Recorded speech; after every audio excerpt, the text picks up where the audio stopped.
Good morning.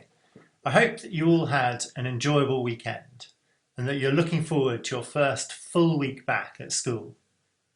Inevitably, things are a little bit different this term, but I've been really impressed by the way in which you've embraced the changes and the positive way in which we've all started this new academic year. I spoke briefly about the opportunities that a new school year brings on Friday, and this is something that I would like to explore in a little more detail this morning. The start of a new year group, new teachers, and for some of you, new houses or even a new school, gives you a tremendous opportunity to start afresh.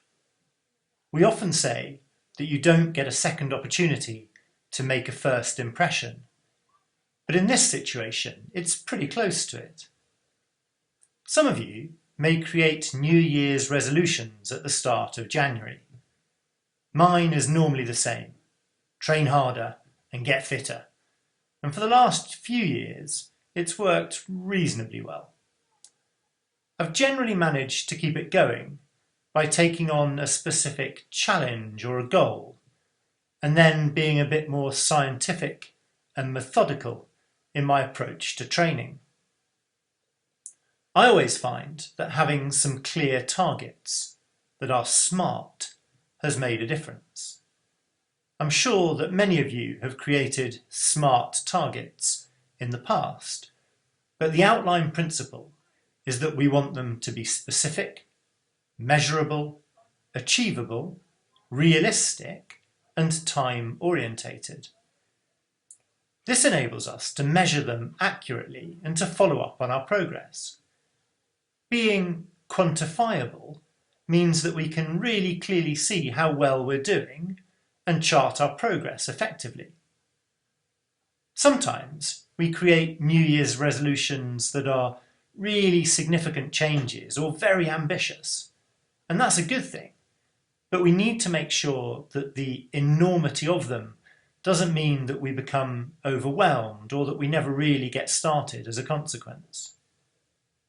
You might have heard the question of how to eat an elephant, and the simple answer is that you take it one chunk at a time. So if we apply this to a new school year, what would that actually mean?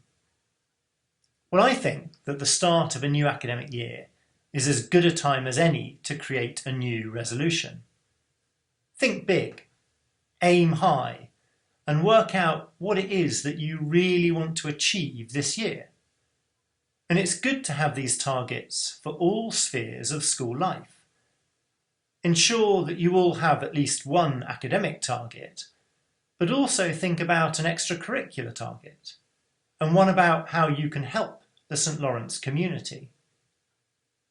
But then, a bit like eating that elephant, you need to break it down into smaller, smarter targets.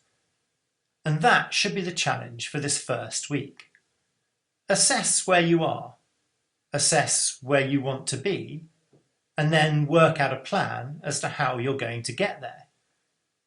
Break it down into small steps and have weekly or fortnightly targets so that you can continually assess how well you're progressing towards your end goals.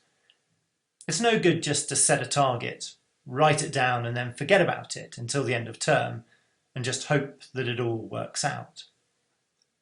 Another key way in which we can improve on our delivery and ensure that we achieve our goals is by telling people about our aims.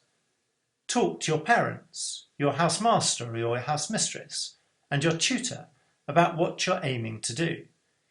Don't be afraid to mention it to your friends or to have it stuck up visibly on your desk.